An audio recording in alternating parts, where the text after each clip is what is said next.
Thank you very much for joining us on the program. Good to be with you.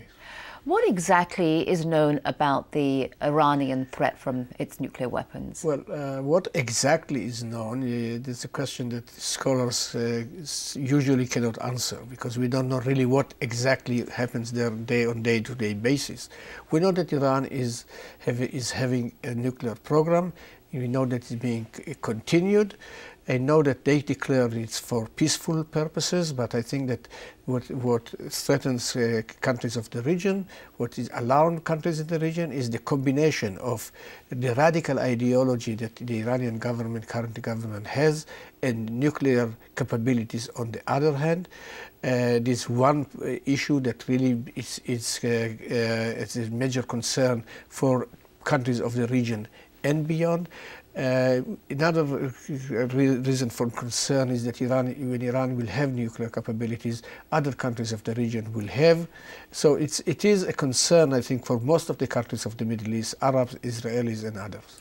Do countries in the region, Israel, primarily believe that this is a threat that can be contained without military action, or eventually does the Israeli government think that that's where it's going to go if the sanctions issue doesn't work? I can speak for myself. I think that there are so many different ways to persuade the Iranians to delay, suspend that nuclear program, and allow alternative ways for enrichment of uranium that will help their economy. I think dialogue is a valid way to go on with Iran, provided it has a deadline. But I don't believe the dialogue would solve the problem. What would solve the problem then? Well, I think that there are different ways. It can be dialogue to begin with. If it doesn't work, you can go to pressure, and pressure can be moral, on human rights, on economic issues, and one should not expect that only Israel can deal with this hot potato. It's a big question that I don't think is necessarily should have an Israeli answer. It's a concern of the world. So it's not this. I know that people think that ultimately Israel, they plan, they are willing, they are capable. It's not that easy. I think that the Arab countries and Israel can Prime Minister Benjamin Netanyahu said that it was a grave threat. So presumably this is something that matters more to Israel than it does to other countries in the region? Yeah, it is a grave threat in the eyes of the Israeli government. It is a serious threat, but not long ago they spoke about existential threat. And today they don't even speak about existential threat. Not because it's not a threat, because we don't want to, one day Iran will have nuclear weapons, so what? We'll tell our children leave the country because that's existential threat. It is a major concern. I think it has ways to be dealt with. I'll give you a Middle Eastern-made solution, is that the Arab Israelis and the Israelis together will solve the Palestinian problem. We'll do a favor to ourselves, and this will be weakening Iran considerably.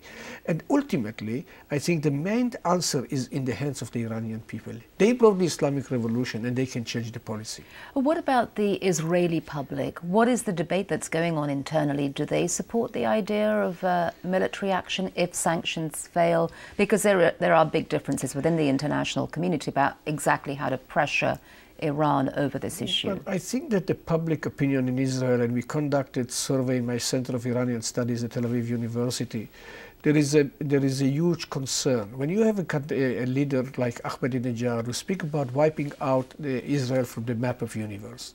On the other hand, they are going to have nuclear capabilities. Certainly the Israelis are concerned. If they want to be the party that deal with it, I don't think the majority of the people would like other powers to do it. The world, the free world should do it. America can lead to this solution. But if they don't do, maybe the people of Iran.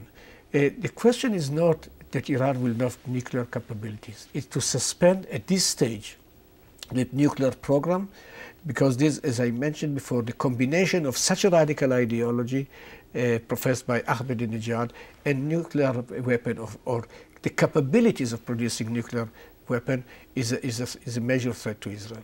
What about Israel's nuclear program, Israel's nuclear capability, doesn't that also cause difficulties and tensions in the region as well? Well, of course it causes, but I think that if the entire Middle East will live in peace with Israel, there is no need for Israel to have these capabilities. And I think that as long as you have someone like Ahmadinejad who speaks about wiping out Israel from the map, if I was the Prime Minister of Israel, I would love to have nuclear capabilities. Okay, Mr. Menashri, thank you very much for joining us on the program. Thank you. Thank you.